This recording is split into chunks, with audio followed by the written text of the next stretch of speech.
Assalamualaikum warahmatullahi wabarakatuh. Sahabat yang dicintai Allah, akan tiba suatu masa di akhir zaman di mana Dajjal datang dan menyebarkan fitnahnya. Inilah awal kehancuran bagi seluruh umat manusia di seluruh dunia.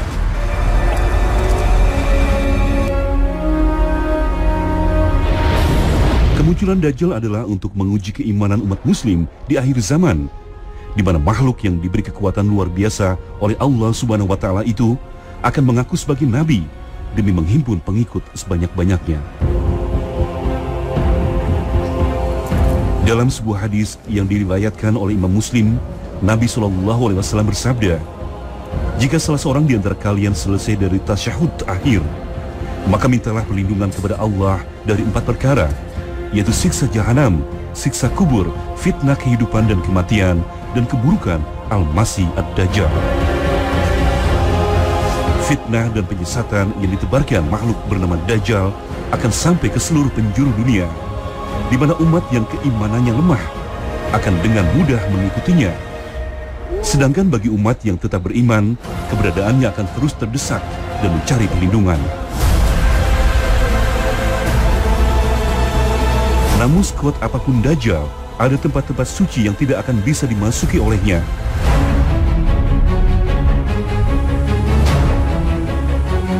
Tempat-tempat suci yang dijaga para malaikat inilah yang nantinya akan jadi tempat perlindungan terakhir bagi kaum mukminin dari segala keburukan yang diciptakan Dajjal di muka bumi.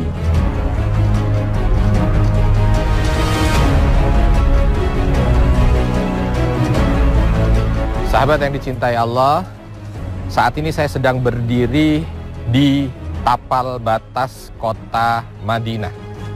Maka sahabat bisa melihat di sini ada tulisan Bidayatu Haddil Haram atau Start of Haram Area. Jadi dari sinilah batas ke sana, belakang saya ada kota Madinah ya. Nah, dari batas ini ke sana itu masuk batas suci kota Madinah. Sedangkan ini keluar, ini sudah bukan masuk bahagian daripada batas suci Madinah. Tempat yang seperti ini diletakkan bukan asal menaruh saja atau tidak juga bisa diperluas, bukan. Karena ini mengikuti dari hadis Nabi SAW yang diriwayatkan dari Imam Muslim. Ma baina labbataiha, di antara dua bukit hitamnya. Atau di dalam hadis yang lain disampaikan ma baina airin wa thaur, dari air dan thaur batasannya. Ini nama lokasi, nama tempat. Yang sekarang hadis itu menjadi acuan untuk meletakkan tanda-tanda di mana tanah suci Madinah itu dimulai. Sahabat yang dicintai Allah, di belakang saya terhampar indahnya kota Madinah ya. Mungkin detik ini orang pada menikmati keindahan Madinah dari tempat ini. Tapi nanti di akhir zaman akan terjadi peristiwa besar di tempat ini. Apa dia? Di saat Dajjal, Allah Subhanahu wa Ta'ala izinkan untuk keluar, maka salah satu tempat yang akan dia kunjungi, karena dia mengunjungi seluruh tempat yang ada di muka bumi ini, termasuk Madinah, akan dia kunjungi. Tetapi ketika dia ingin masuk Madinah, ternyata Madinah ini dijaga di setiap pintunya oleh malaikat, yang akhirnya membuat dia tidak berani untuk masuk ke Madinah. Dan juga tidak bisa, tidak kuasa untuk masuk ke dalam Madinah. Akhirnya apa yang dia lakukan? Dia hanya berdiri di sini saja. Ya, berdiri di batas Madinah sambil melihat Madinah. Kala itu suasana sudah begitu mencekam. Salah satu yang dilakukan oleh banyak orang untuk menghindari fitnah Dajjal adalah mereka masuk ke sana. Mereka masuk ke sana, semuanya masuk ke Madinah. Karena mereka tahu juga bahwa kota ini tidak akan dimasuki oleh Dajjal dan tidak terkena fitnah Dajjal. Akan tetapi apa yang terjadi?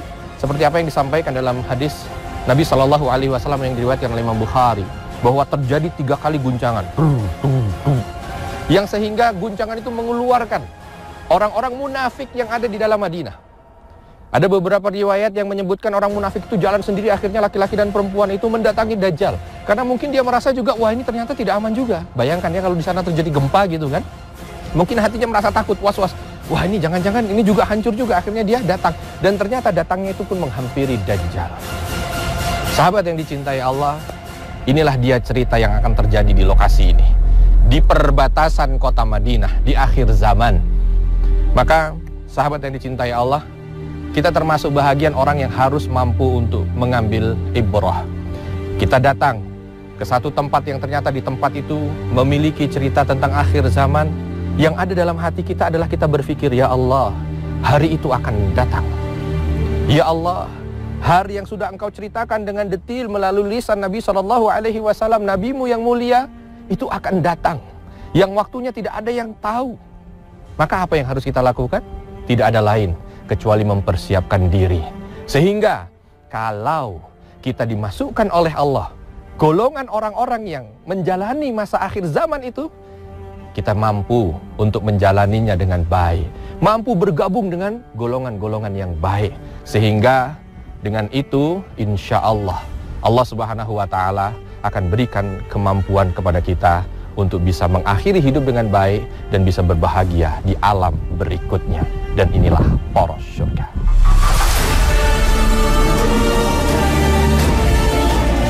Ketidakmampuan Dajjal memasuki tanah haram Madinah dan Mekah sudah menjadi ketetapan Allah Subhanahu wa Ta'ala. Berdasarkan hadis yang diriwayatkan Imam Muslim, batas tanah haram Madinah di sebelah utara adalah kawasan Gunung Thaur yang berada di belakang Gunung Uhud. Di bagian selatan dibatasi Gunung Air. Di bagian timur dibatasi Harah Wakim, dan di bagian barat dibatasi Harah Wabrah. Apabila diukur, maka luas tanah haram Madinah adalah sekitar 17 km persegi. Nabi SAW pernah bersabda, Dajjal itu keluar dari bumi sebelah timur yang disebut Khurasan. Dajjal akan diikuti oleh kaum yang wajah mereka seperti tameng yang dilapisi kulit. Hadis riwayat Tirmizi. Disabdakan pula bahwasanya Dajjal akan keluar dari Yahudia Asbahan, dan 70.000 orang Yahudi yang memakai mahkota akan jadi pengikutnya. Hadis riwayat Ahmad. Sahabat yang dicintai Allah, lantas makhluk seperti apakah Dajjal itu?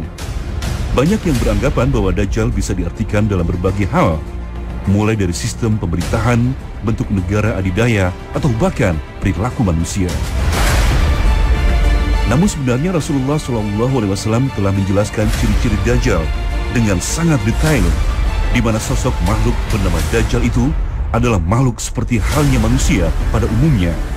Sahabat yang dicintai Allah, ketika kita berbicara tentang Dajjal, ternyata Allah Subhanahu wa Ta'ala melalui lisan Nabi SAW sudah memberikan pemahaman kepada kita tentang ciri-ciri Dajjal itu. Bagaimana ciri-ciri secara fisik, ya? Dan ternyata detil sekali Rasul SAW sampaikan ciri-ciri secara fisik. Yang dari sini, karena memang diceritakan Dajjal ini secara fisik, secara keseluruhan oleh Nabi SAW, maka yang disebut Dajjal sebagai tanda dari akhir zaman itu adalah Dajjal seperti apa yang diceritakan oleh Nabi, berbentuk sebagai makhluk manusia. Jadi bukan sistem, ya, bukan juga negara, bukan apa, tapi Dajjal.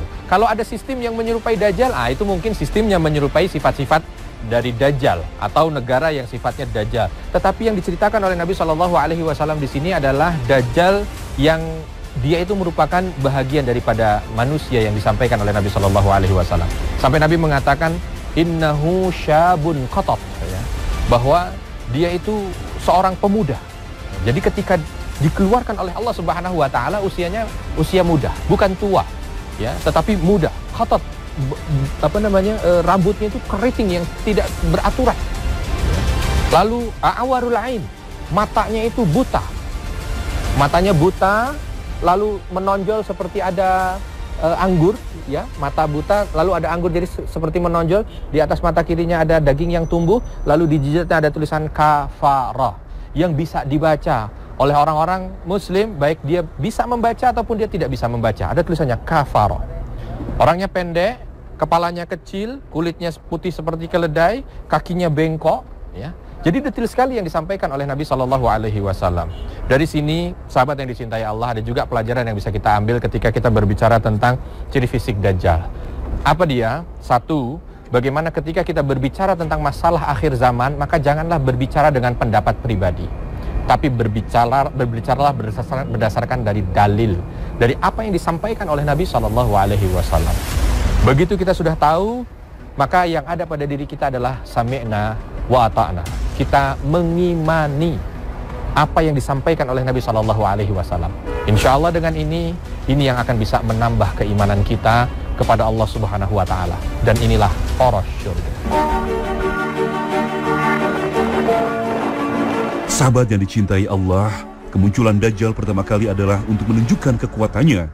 Sebagaimana kita ketahui, Allah Subhanahu wa Ta'ala telah memberi kekuatan pada Dajjal melebihi manusia manapun.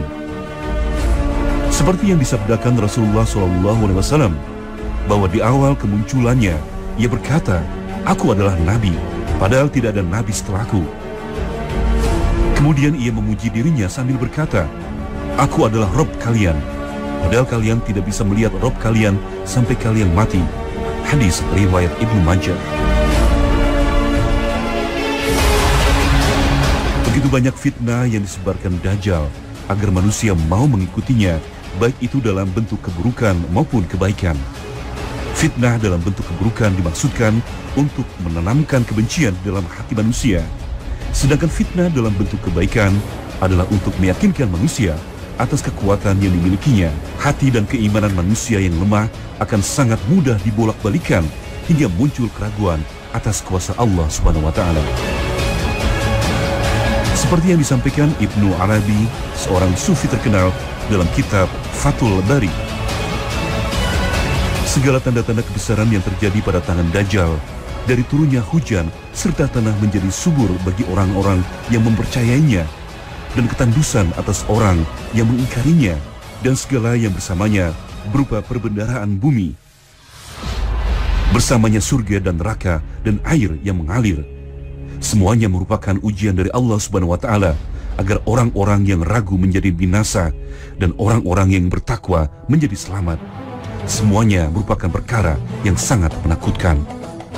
Oleh karena itu, Rasulullah SAW bersabda bahwa tidak ada fitnah yang paling besar daripada fitnah makhluk yang bernama Dajjal di akhir zaman.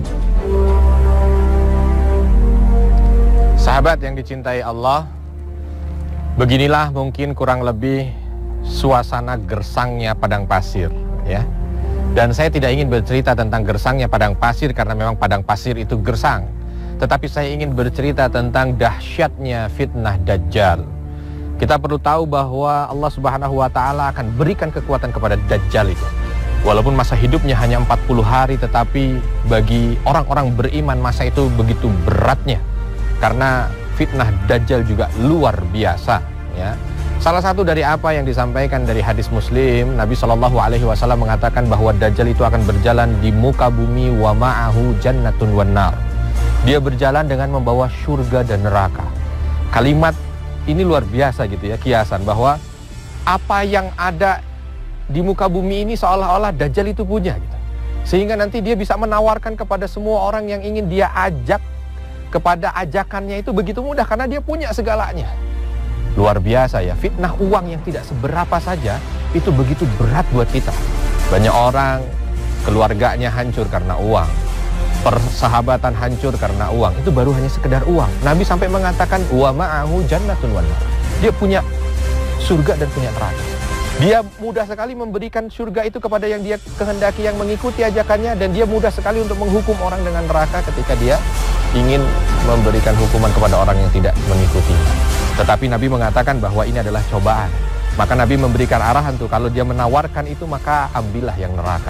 Artinya apa? Ketika kita menjumpai masa itu, justru Nabi meminta untuk mempertahankan keimanan kita walaupun saat itu berat luar biasa. Yang kedua, kita bisa tahu ya dari cerita yang disampaikan juga dalam hadis yang diriwayatkan oleh Imam Muslim. Nanti akan ada orang yang ketika bertemu dengan Dajjal justru dia akan bersyahadat, asyhadu an la ilaha illallah wa asyhadu anna Muhammadar Rasulullah wa asyhadu annaka Dajjal. Aku bersaksi bahwa Allah adalah Rabbku, Nabi Muhammad adalah nabiku, dan aku bersaksi engkau Dajjal. Lalu apa yang disampaikan oleh Dajjal dengan pengikutnya begitu banyak? Bagaimana kalau aku bunuh orang ini? Kalau hanya sekedar bunuh, semua orang banyak yang bisa sekarang. Tapi apa yang disampaikan oleh Dajjal? Bagaimana kalau aku bunuh orang ini lalu aku hidupkan lagi dia? Apakah kalian akan beriman kepadaku? Oh, semua mengatakan iya. Dan ternyata betul, dibunuh lalu dia dihidupkan kembali.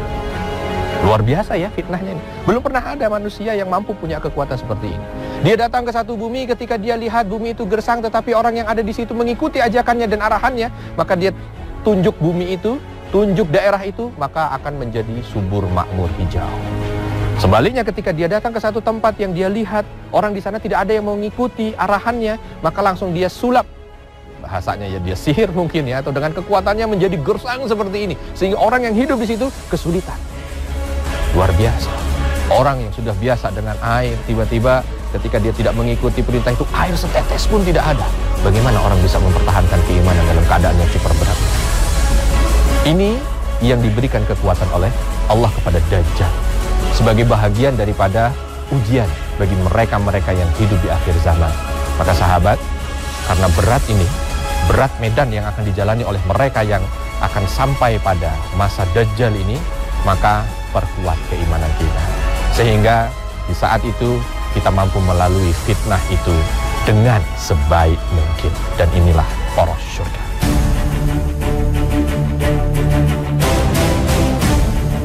Allah Subhanahu wa Ta'ala berfirman dalam Al-Quran, Surah Al-An'am ayat 158.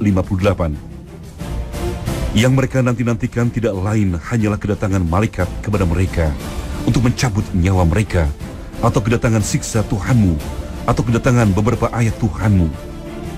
Pada hari datangnya ayat dari Tuhanmu, tidaklah bermanfaat lagi iman seseorang kepada dirinya sendiri yang belum beriman sebelum itu, atau dia belum mengusahakan kebaikan dalam masa imannya. Katakanlah, tunggulah olehmu, sesungguhnya kami pun menunggu pula.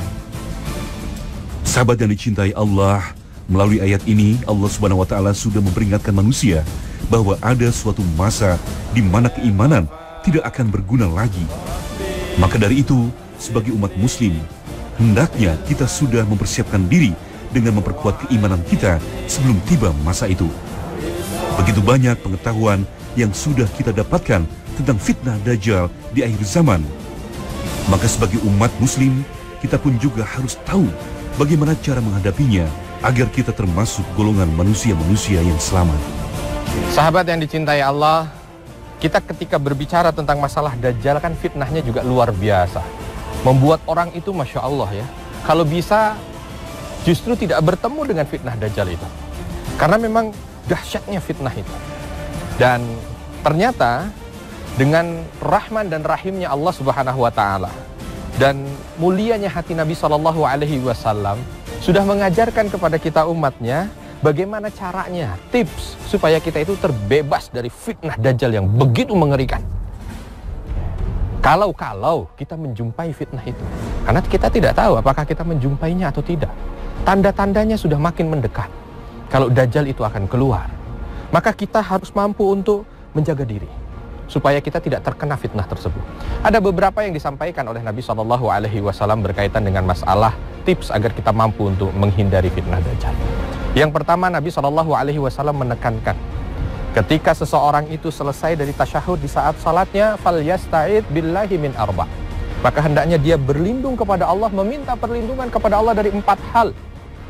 Allahumma inni a'udzubika min adzabil akhirah wa adzabil qabr wa a'udzubika min fitnatil mahya wal mamat wa a'udzubika, yang terakhir nih, min fitnatil masiihid dajjal.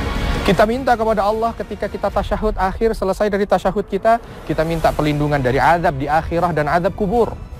Lalu meminta perlindungan dari segala macam bentuk ujian kehidupan dan ujian setelah kematian. Dan yang terakhir kita minta perlindungan kepada Allah dari fitnah Dajjal atau ujian yang begitu mengerikan dari Dajjal ini. Berikutnya juga Nabi SAW dalam sebuah hadis sahih yang diriwayatkan oleh Imam Muslim, beliau mengatakan bahwa man hafidha, barang siapa menghafal asyra ayat, 10 ayat min awali surat Al-Kahfi, dari awal surah Al-Kahfi itu, usima minad Dajjal, dia akan dijaga dari fitnah Dajjal itu.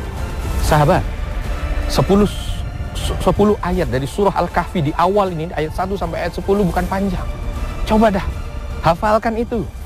Sehingga ketika kita berjumpa dengan fitnah itu, bertemu dengan fitnah Dajjal, bacalah surat itu. Itu yang akan melindungi kita. Yang ketiga yang disampaikan juga, hendaknya kita menghindari tempat-tempat yang memang itu membawa kita terjerumus pada fitnah. Tempat-tempat kemaksiatan. Karena Dajjal ini simbol kemaksiatan, maka yang akan menjadi pengikutnya adalah mereka-mereka yang mendukung kemaksiatan. Jadi kita lihat saja nih, orang yang hobi maksiat, mendukung maksiat. Kalau Dajjal datang di detik itu, maka merekalah pendukungnya. Tapi kalau mereka hobi datang ke tempat-tempat yang baik, masjid, pengajian, dekat dengan Allah dengan berbagai ibadah, maka insya Allah itu yang akan menjadikan dirinya kuat untuk tidak terbawa dengan fitnah Dajjal. Yang terakhir, nah ini kalau mampu, ya, kalau mampu ketika terjadi fitnah Dajjal, karena memang diminta kita di mana ada Dajjal kita diminta untuk menyelisihi. Misalkan Dajjal ada di Jakarta, ya pergilah kemana, jangan datengin, jangan coba-coba, saya mau coba, nggak boleh, hati-hati itu. Jadi kalau Dajjal di sini kita pergi, Dajjal di sini kita pergi. Ada tempat yang tidak akan dimasuki oleh Dajjal. Makkah, Madinah, Masjidil Aqsa. Ada dalam beberapa riwayat yang diriwayatkan dari Imam Ahmad, Masjid At-Tur. Nah, datanglah ke tempat-tempat ini, ya, supaya apa? Kita mampu untuk mendapatkan perlindungan dari berbagai macam fitnah Dajjal. Sahabat yang dicintai Allah, mari mulai sekarang. Jangan pernah berpikir, Dajjal jauh. Saya tidak mungkin terkena fitnahnya, tidak perlu saya melindungi diri. Jangan berpikir seperti itu, karena Nabi SAW ketika bercerita tentang Dajjal itu, semua sahabatnya itu seolah-olah Dajjal itu sudah dekat. Terlihat dari raut mukanya rasa ingin untuk terus berbenah dan menjaga diri dari fitnah Dajjal. Maka dari itu sahabat yang dicintai Allah, mari mulai detik ini kita mencoba untuk terus membentengi diri dari berbagai macam yang sudah disampaikan oleh Nabi SAW berkaitan dengan kemampuan agar kita mampu untuk menghindari fitnah Dajjal. Dan inilah poros surga.